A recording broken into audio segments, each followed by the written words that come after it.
Hello दोस्तों, आप सभी को प्रभु यीशु मसीह के नाम में जय मसीह की। फिर से मैं आप सभी का स्वागत करता हूं हमारे एक और नए वीडियो में। दोस्तों, सबसे पहले मैं आप सभी का बहुत बहुत धन्यवाद करता हूं कि आप सभी लोग हमारे वीडियोस को देखते हैं, बहुत पसंद करते हैं और विश्वास करता हूं कि हमारे वीडियो में दी गई जानकारी के माध्यम से आप लोगों को पवित्र जीवन जीने में सहायता और मदद मिलती है। क्योंकि आप लोगों में से बहुत सारे लोग हमें कमेंट करके हमें बताते हैं कि आपने हमारे वीडियो से क्या क्या सीखा है, कैसा जीवन जी रहे हैं, तो हमें बहुत अच्छा लगता है। और बहुत बार आप में से बहुत लोगों का हमारे पास कमेंट आते हैं, कुछ सवाल हमसे पूछे जाते हैं और हम कभी कभी उन सवालों को लेते हैं और हम उस पर एक वीडियो भी बनाते हैं। ऐसे मैंने कई बार किया है कि जब लोग ज़्यादा सवाल करते हैं किसी एक विषय को लेकर, तब मैं उस पर एक वीडियो बना देता हूँ ताकि बाकी जो लोग जिनके मन में ऐसा कोई सवाल होगा तो उनको भी उस बात का पता चले। तो आज भी जो मैं वीडियो बना रहा हूं, आज के वीडियो का जो टॉपिक होने वाला है वो भी आप लोगों के ही सवाल का जवाब होने वाला है। बहुत सारे लोग मुझे अलग अलग सवाल भेजते हैं, लेकिन एक सवाल जो पिछले कई दिनों से मेरे पास आ रहा था, मैंने सोचा कि उसके ऊपर एक अच्छा सा वीडियो बनाया जाए ताकि जितने बाकी लोग हैं उन तक भी ये मैसेज पहुंच जाए। अगर मैं कमेंट में लिख के कई बार बता देता हूं तो हो सकता है कि किसी एक आदमी को, दो आदमी को पता लगेगा, लेकिन जब हम वीडियो बनाते हैं तो हजारों के लिए वो जानकारी हम दे देते हैं, लोगों तक पहुंचा देते हैं ताकि उनको भी उसकी जानकारी मिल जाए। तो हमारे पास लगातार कमेंट आ रहे थे, एक कमेंट हमारे पास लगातार आ रहा था, लोग हमसे लगातार पूछ रहे थे कि हम प्रभु यीशु मसीह पर विश्वास करते हैं और हम चर्च भी जाते हैं, लेकिन हमारा बपतिस्मा नहीं हुआ है, हमने बपतिस्मा नहीं लिया है, तो हमें बताइए क्या बपतिस्मा लेना जरूरी है। तो उन्हीं में से एक बहन ने शायद हमें कमेंट किया, उनका जो प्रोफाइल नाम है, उन्होंने अपना नाम जो है आकृति उनका नाम लिखा आ रहा है, उन्होंने हमसे पूछा क्या बपतिस्मा लेना ज़रूरी है। तो मैंने उनका जवाब दिया जी हाँ, बपतिस्मा लेना ज़रूरी है। फिर बाद में कुछ दिन के बाद हमारे पास उनका फिर से कमेंट आता है कि इसका क्या मतलब है, क्या फ़र्क होता है, कैसे बपतिस्मा लेना, इसके ऊपर आप एक अगर पूरा वीडियो बनाएंगे तो मुझे बहुत अच्छे से समझ में आएगा। तो मैंने उनको कमेंट में ये जवाब दिया था कि मैं आपके लिए वीडियो ज़रूर बनाऊंगा, बाकी सबके लिए भी बनाऊंगा, ताकि हर एक व्यक्ति के पास ये बात पहुंच जाए कि बपतिस्मा आखिर क्या है और क्यों बपतिस्मा एक मसीह व्यक्ति को लेना चाहिए और बपतिस्मा लेने का मतलब क्या है। ये सारी बातें जितना हो सकेगा मैं क्लियर करके आपको बताऊंगा। तो आज मैं उसी टॉपिक के ऊपर बात करने वाला हूं, तो ध्यान से इस वीडियो को देखिए, पूरे समझिए, क्योंकि यदि आपने बपतिस्मा ले लिया है तो भी ये वीडियो आपके लिए बहुत ज़रूरी है, और अगर अभी तक आपने बपतिस्मा नहीं लिया है, आप प्रभु पर विश्वास करते, तो ये वीडियो आपके लिए बहुत बहुत ज़रूरी है। क्योंकि इस वीडियो में मैं आपको छोटी छोटी बातें बताऊंगा जो आपको बपतिस्मा लेने में मदद करेगा और आपको समझ में आएगा आखिर बपतिस्मा क्या है। तो दोस्तों, सबसे पहली चीज़ कि आप वीडियो को पूरा ज़रूर देखें। तो चलिए दोस्तों, देर नहीं करते हुए आज की वीडियो को शुरू करते हैं। तो जैसे कि दोस्तों मैंने कहा कि आज हम बात करने वाले हैं बपतिस्मा के ऊपर। तो सबसे पहले मैं आपको बताना चाहता हूं बपतिस्मा क्या है। देखिए, बपतिस्मा का मतलब आपको समझना बहुत ज़रूरी है। बपतिस्मा कोई ऐसी चीज़ नहीं है कि बस आप यीशु में आ गए हो तो इसीलिए आपको बपतिस्मा लेना है। बहुत सारे लोग ये मानते हैं कि बपतिस्मा लेना मतलब धर्म परिवर्तन करना। जी नहीं, बिल्कुल भी नहीं। बाइबल कहीं पर भी धर्म परिवर्तन की बात नहीं करती है। बपतिस्मा धर्म परिवर्तन करना नहीं होता है। बहुत सारे लोग सोचते हैं कि हम बपतिस्मा ले लेंगे तो हमारा धर्म बदल जाएगा।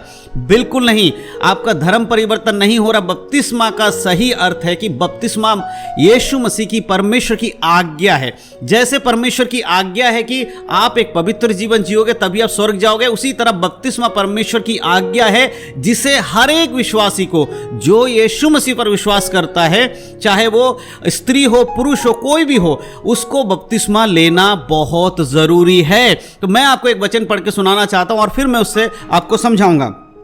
मरकुस की किताब, और मरकुस की किताब में अगर आएंगे आप, उसके 16 अध्याय के 15-16 आयत में इस प्रकार से लिखा है, और उसने उनसे कहा, तुम सारे जगत में जाकर सारी सृष्टि के लोगों को सुसमाचार प्रचार करो।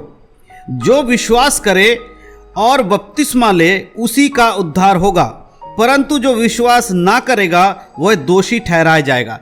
परमेश्वर का वचन, यीशु मसीह आज्ञा दे रहे हैं, ये अपने चेलों को उन्होंने आज्ञा दिया कि जाओ सारी जाति के लोगों को जाकर, सारी सृष्टि में जाकर सुसमाचार का प्रचार करो। सुसमाचार क्या है? सुसमाचार है कि यीशु मसीह हमारे पापों के लिए, मनुष्य के पापों के लिए आए, वो मारे गए, गाड़े गए और मुर्दों में से तीसरे दिन जी उठे, फिर वो हमें लेने आएंगे। ये सुसमाचार है, और जो व्यक्ति यीशु पर विश्वास करेगा वो उद्धार पाएगा। ये सुसमाचार है। इस बात को सारे जगत में प्रचार करना है, और जो विश्वास करेगा, ये बातें सुनकर जो विश्वास कर लेगा, उसके लिए बपतिस्मा लेना जरूरी है। यह आज्ञा है। आप एक बात मैं आपको बताना चाहता हूं, यीशु मसीह ने स्वयं बपतिस्मा लिया था। आपको पता है यीशु मसीह ने यूहन्ना बपतिस्मा देने वाले के हाथ के द्वारा यीशु मसीह का भी बपतिस्मा हुआ था। तो इसीलिए यीशु मसीह से जब यूहन्ना ने कहा कि मैं तेरे हाथ से मुझे बपतिस्मा लेना चाहिए था, तब यीशु मसीह ने जवाब दिया था कि इसी तरह रीतियों को, इसी तरह विधियों को पूरा होने दे। ये परमेश्वर का एक नियम है जिसको हर एक विश्वासी को मानना जरूरी है।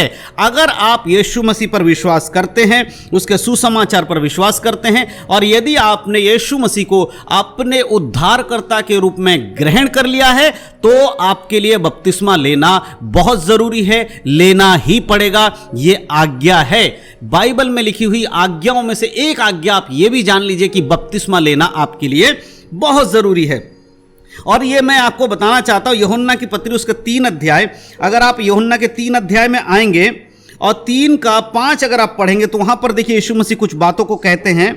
वहां पर इस प्रकार से लिखा है, निकोदेमोस नाम के व्यक्ति से जब यीशु मसीह का बात हो रहा तो वहां पर यीशु मसीह कहते हैं, यीशु ने उत्तर दिया, मैं तुमसे सच कहता हूं, जब तक कोई मनुष्य जल और आत्मा से ना जन्मे वह परमेश्वर के राज्य में प्रवेश ना कर पाएगा। जल से जन्म लेना यानी बपतिस्मा के विषय में भी यहां पर यीशु मसीह बता रहे हैं। तो जब तक आप बपतिस्मा नहीं लेते हैं, अगर आपने यीशु पर विश्वास किया, बपतिस्मा नहीं लेते हैं, तब तक आप स्वर्ग राज्य में प्रवेश नहीं कर पाएंगे। इसीलिए अगर आप उद्धार चाहते हैं, उद्धार को कंप्लीट बपतिस्मा के द्वारा किया जाता है। पहले आपको विश्वास करके यीशु मसीह के नाम से अपने पापों से पश्चाताप करना है, उसके बाद पिता पुत्र पवित्र आत्मा के नाम से आपको बपतिस्मा लेना है, तभी आपका उद्धार कंप्लीट होता है। और एक बात मैं बता देना चाहता हूं, बपतिस्मा हमेशा पानी की डुबकी वाला बपतिस्मा होना चाहिए। आजकल बहुत सारे लोग अपने अपने हिसाब से बपतिस्मा देते हैं। दो बातों को आपको हमेशा याद रखना है।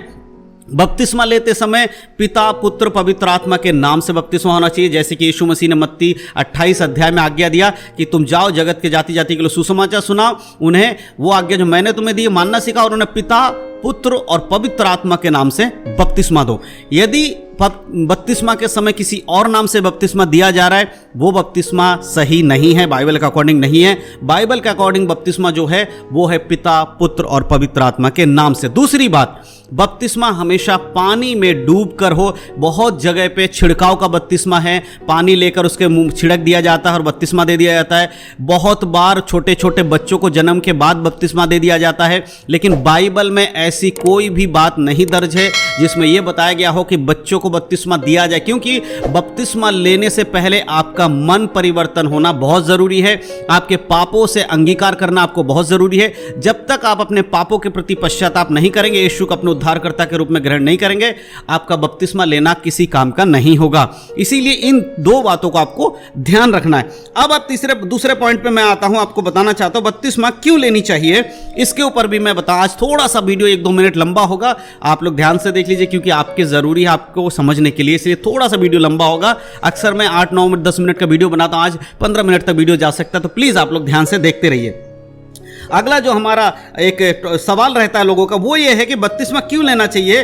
तो एक सबसे इंपॉर्टेंट चीज आज मैं आपको बताना चाहता हूं, बहुत सारे मसीह लोग सीक्रेट मसीह हैं। सीक्रेट मसीह समझते हैं, छुपे हुए मसीह। छुपे हुए मसीह बहुत सारे लोग हैं जिन्होंने यीशु मसीह को तो अपने जीवन में ग्रहण कर लिया है, लेकिन दुनिया को बताना नहीं चाहते कि हमने यीशु मसीह को ग्रहण कर लिया है। उन्हें लगता है कि अगर हम ऐसा करेंगे तो दुनिया हमसे नफरत करेगी, हमें नीची नजर से देखेगी। मेरे प्रियो याद रखिए, जो व्यक्ति ऐसा सोचता है कि मैं चुपचाप यीशु मसीह को ग्रहण कर लूंगा और मैं दुनिया को पता भी नहीं लगने दूंगा, मैं मसीह बन गया हूं, ऐसा व्यक्ति का उद्धार पॉसिबल नहीं है, संभव नहीं है, क्योंकि यीशु मसीह के वचन के अनुसार हमें सब कुछ समझना बहुत जरूरी है। तो बपतिस्मा क्या है उसके विषय में हम ये देखें किसको लेना चाहिए। मत्ती की पुस्तक उसका आप 10 अध्याय पढ़ेंगे, मत्ती 10 अध्याय के 32 आयत को जब आप पढ़ेंगे, वहां लिखा है, यीशु मसीह कहते हैं, जो कोई मनुष्य के सामने मुझे मान लेगा उसे मैं अपने स्वर्गीय पिता के सामने मान लूंगा। ठीक है, परमेश्वर का वचन कहता है कि जो कोई मनुष्य के पुत्र के मान लेगा, यानी यीशु मसीह को अगर आप मान लेंगे तो परमेश्वर का जो पुत्र है यानी यीशु मसीह भी आपको मान लेगा। तो बपतिस्मा लेना हम दुनिया के सामने ये प्रेजेंट करते हैं कि अब हम मसीह यीशु में हैं, सांसारिक बातों में हम मर चुके हैं, सांसारिक चीजों में हमें अब कुछ भी नहीं है। सारे संसार को यह बता देते हैं कि अब हम मसीह में हैं, प्रभु यीशु मसीह के हो चुके हैं। तो मेरे प्रियो, जो ये सीक्रेट मसीह मसीह बन के रहते हैं ना, छुप के रहते हैं कि भैया हमने यीशु को ग्रहण कर लिया, अगर मेरे परिवार वालों को पता चल जाएगा, मेरे घर वालों को, मेरे रिश्तेदारों को, मेरे आस पड़ोस के लोगों को पता चल जाएगा तो बड़ी निंदा होगी। मेरे प्रियो, ऐसा अगर आप सोचते हैं तो प्रभु जब स्वर्ग से आएंगे तो आपके लिए भी वो शर्म करेंगे। आप किससे डर रहे हैं? सोच कर देखिए, जब यीशु मसीह कलवरी क्रूस पे हमारे और आपके लिए मरे थे, क्या वो शर्मा रहे थे? नहीं शर्मा रहे थे, वो हमारे लिए बलिदान हो गए। तो आज आप किससे डर रहे हैं? बपतिस्मा लेने का मतलब होता है कि हम दुनिया के सामने ये प्रेजेंट करते हैं कि अब हम मसीह में हैं, पुराना मनुष्यत्व हमारा खत्म हो गया। इस बात को हम देखते हैं। और दूसरी चीज, एक चीज हमेशा याद रखिएगा कि हम संसार के नजर में प्रभु के लोग हैं, और जब हम प्रभु के लोग हैं तो हमें संसार सताएगा। एक बात तो तय है, देखिए एक बात तय है, जब आप यीशु मसीह पर विश्वास करके बपतिस्मा ले लेते हैं, आपसे जो संसार आपसे विरोध करेगा, आपके विरोध में संसार हो जाएगा, आपसे बैर रखेगा, संसार आपका बैरी बन जाएगा। लोग आपको सताएंगे, झूठ बोल बोलकर आपकी निंदा करेंगे, या आपने बपतिस्मा लेकर धर्म परिवर्तन कर लिया, आपने पैसे के लालच में कर लिया, आपको क्रिश्चियन बनने के पैसे मिल गए होंगे, आप ये कर लिया वो कर लिया। अगर हम मत्ती के 5 अध्याय को पढ़ते हैं, वहां पर यीशु मसीह कहते हैं, धन्य है तुम जब मनुष्य मेरे कारण तुम्हारी निंदा करें।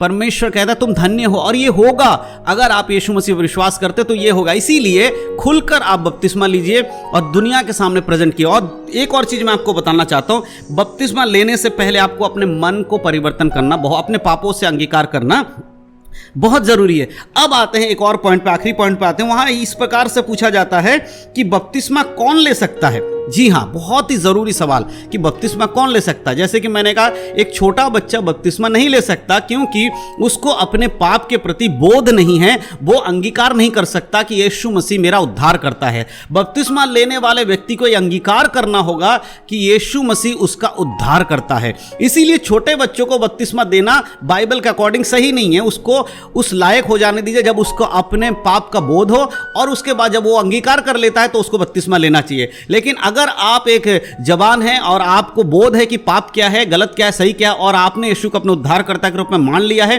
तो आपको बपतिस्मा लेना बहुत जरूरी है। इस विषय में मैं आपको एक बात वचन देना चाहता हूं। अगर आप प्रेरितों के काम में आएंगे तो आपको मिलेगा प्रेरितों के काम, उसका 2 अध्याय के 37-38 में। देखिए यहाँ पर पतरस, हम सब जानते हैं कि वहाँ पर सुसमाचार सुनाते हैं और वहाँ बहुत सारे लोग सुनते हैं। उसके बाद वो लोग पूछते हैं कि हम क्या करें। तो यहाँ पर पतरस उनको कहते हैं, लिखा है 37 में लिखा और 38 में लिखा है, तब सुनने वाले का हृदय छिद गया और वे पतरस और शेष प्रेरितों से पूछने लगे, हे भाइयों हम क्या करें? जब आपको सुसमाचार मिल जाता है तब आपको क्या करना चाहिए? पतरस ने वहां उत्तर दिया, पतरस ने उनसे कहा, मन फिराओ और तुम में से हर एक अपने अपने पापों की क्षमा के लिए यीशु मसीह के नाम से बपतिस्मा लो तो तुम पवित्र आत्मा का दान पाओगे। मन फिराओ, सबसे इंपॉर्टेंट चीज यहां मन फिराओ। यदि आपने मन फिरा लिया है, आपने पापों से मन फिरा लिया है, तो आपको बपतिस्मा लेना बहुत ही जरूरी है। इस बात को याद रखिएगा। कई बार बहुत सारे लोग कमेंट करते हैं कि भैया देखो, जो क्रूस पर यीशु मसीह के संग डाकू लटकाया गया था उसका तो बपतिस्मा नहीं हुआ, तो वो तो स्वर्ग में गया। बिल्कुल सही बात है, लेकिन मेरे प्रियो आप देखिए उसकी परिस्थिति, क्या वो क्रूस पर से उतर के बपतिस्मा ले सकता था? मैं विश्वास करता हूं अगर वो पहले यीशु से मिला होगा कभी, या मिलता, मान लीजिए वो यीशु से कभी पहले मिल जाता, क्रूस पे चढ़ाने से पहले अगर उसकी मुलाकात यीशु से होती किसी समय में, तो शायद वो बपतिस्मा ले लेता। लेकिन जिस परिस्थिति में वो था, उस परिस्थिति में उतरकर बपतिस्मा लेना संभव नहीं था। आज भी बहुत सारे ऐसे लोग हैं जो मरने पर होते हैं और उनको अचानक से यीशु मसीह का सुसमाचार मिलता है। उन्हें पहले सुसमाचार नहीं मिला, लेकिन उनकी परिस्थिति ऐसी कि अब उनके प्राण निकलने वाले, उस समय अगर उनके पास कि कोई सुसमाचार लेके पहुंच जाता, परमेश्वर का वचन पहुंचता और वो सच में अपने मन परिवर्तन करते, मन फिरा लेते हैं, तो उनको बपतिस्मा की जरूरत नहीं पड़ती, क्योंकि उनके पास मौका नहीं था। लेकिन अगर आपके पास मौका है तो आपको बपतिस्मा लेना ही होगा। इस बात को आप हमेशा याद रखें। एक आखिरी वचन मैं आप लोगों के लिए पढ़ना चाहता हूं, रोमियो 6 अध्याय, रोमियो 6 अध्याय उसके 3 और 4 में आपके लिए पढ़ना चाहता हूं। ध्यान से इस वचन को सुनिएगा। यहां पर 3 और 4 में लिखा है, क्या तुम नहीं जानते कि हम सब जिन्होंने मसीह यीशु का बपतिस्मा लिया उसकी मृत्यु का बपतिस्मा लिया, अतः उस मृत्यु का बपतिस्मा पाने से हम उसके साथ गाड़े गए, ताकि जैसे मसीह पिता की महिमा के द्वारा मरे हुओं में से जिलाया गया, वैसे ही हम भी नए जीवन सी चाल चले। इस बात पे ध्यान दीजिएगा। परमेश्वर का वचन कहता है कि बपतिस्मा लेकर हम ये साबित करते हैं, हम ये कहते हैं कि अब हम इस शरीर के लिए मर चुके हैं। जब आपने बपतिस्मा ले लिया है तो आप अपने स्वभाव में मर गए हैं, और बपतिस्मा का मतलब यही होता है कि एक मुर्दे को गाड़ा जाना। जब बपतिस्मा जल में लिया जाता है तो उसे पानी में डुबोया जाता है, यानी कि जिस तरह एक मुर्दे को दफनाया जाता है उस तरह उसको पानी में डुबोकर दफनाया जाता है। और जब आप उसमें से बाहर खड़े होते हैं वो यीशु मसीह का पुनरुत्थान का समान हो जाता है, यानी कि जिस स्वभाव में आपने डुबकी लगाया था अब आपके जीवन में वो स्वभाव नहीं है। अब आप संसार के लिए मर चुके हैं, और एक मरा हुआ व्यक्ति कभी भी कोई भी काम नहीं कर सकता जो शरीर के द्वारा किया जाता है। इस बात को याद रखिए कि आपका बपतिस्मा यीशु मसीह के द्वारा जो आज्ञा है उसकी पूर्ति है, और साथ ही साथ बपतिस्मा हर व्यक्ति को जो यीशु पर विश्वास करता है लेना जरूरी है। बपतिस्मा लेने के बाद आपका जीवन उस प्रकार का नहीं होना चाहिए जिस प्रकार का जीवन आप पहले जीते थे। तो मेरे प्रियो, मैं विश्वास करता हूं जितनी जानकारी आपको जरूरी थी मैं दे चुका। बहुत सारी बातें हैं, आने वाले समय में शायद इससे भी ज्यादा वीडियोस में बनाऊंगा, इसके ऊपर डिटेल में बनाऊंगा, लेकिन मैंने आज शॉर्ट में बहुत सारी चीजों को एक जगह रखकर आपको बताया। इसीलिए अगर आप बपतिस्मा अभी तक आपने नहीं लिया है